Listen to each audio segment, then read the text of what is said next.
కట్టిన మెడికల్ కాలేజీలు అద్భుతంగా ఉన్నాయంటున్నారు వైసీపీ అధినేత వైఎస్ జగన్. కూటమి ప్రభుత్వం వచ్చాక అన్నింటినీ అమ్మేసే ప్రయత్నాలు చేస్తున్నారంటూ ఆరోపించారు. అయితే ఈ వ్యాఖ్యలకి కౌంటర్ ఇచ్చారు మంత్రి అనిత.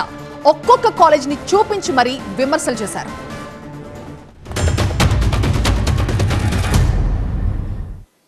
ఒక మెడికల్ కాలేజీకి 500 కోట్ల రూపాయలు ఖర్చు చేస్తూ అన్ని రకాల సదుపాయాలతో ఈ క్యాంపస్లో ఉండేలా చేశాం.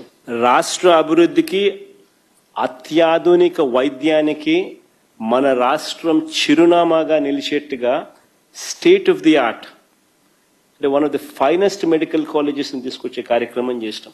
ప్రతి ఒక్కరూ కూడా ఆ మెడికల్ కాలేజ్ దారిలో నుంచి పోయేటప్పుడు ఆ మెడికల్ కాలేజ్ కనపడితే ఆగి చూసి ఆహా అని పోయే పరిస్థితి తీసుకొచ్చినాం. ఈ 17 మెడికల్ కాలేజీలు ఉన్నట ఆ దారంటే వెళ్తుంటే సైడ్కి తిరిగి చూస్తే అక్కడ మెడికల్ కాలేజ్ కనిపిస్తే ఆహా అని చిన్న గ్యాప్ ఇచ్చి ప్రజలందరూ కూడా ఆశ్చర్యపోతున్నారట. For example Madanapalle medical college అండి. ఇది మదనపల్లి మెడికల్ కాలేజ్కి సంబంధించి ప్రభుత్వ వైద్య కళాశాల బోర్డు అయితే మాత్రమే ఉంది. ఆహా అనడానికి బోర్డు ఉంది. సో ఇక్కడ ఫర్ ఎగ్జాంపుల్ ఇది మెడికల్ కాలేజ్ తాలూకా ప్రాంగణం కట్టడం. ఓకే, ఇక్కడ మనం ఏమనుకోవాలి? ఈ పిల్లర్ ఏమో ల్యాబ్ అనుకోవాలి, ఈ పిల్లర్ ఏమో రీడింగ్ రూమ్ అనుకోవాలి, లేదు అనుకుంటే ఈ పిల్లర్ ఏమో ఒక లైబ్రరీ అనుకోవాలి.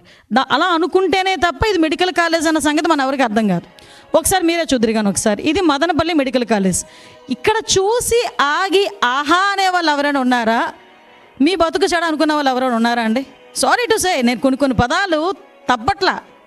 ఎందుకనంటే ఏందండి ఇది అంటే జగన్మోహన్ రెడ్డి మాయ చేస్తాడు, మంత్రాలు వేస్తాడని సంగతి తెలుసు, కానీ కట్టడమే లేకుండా ఇది కట్టడం ఉందని చెప్పి అది రోడ్డు మీద వెళ్తున్న వాళ్ళు ఆగి ఆహా అంటారు అంటే ప్రజలు ఏమైనా పిచ్చోళ్ళ?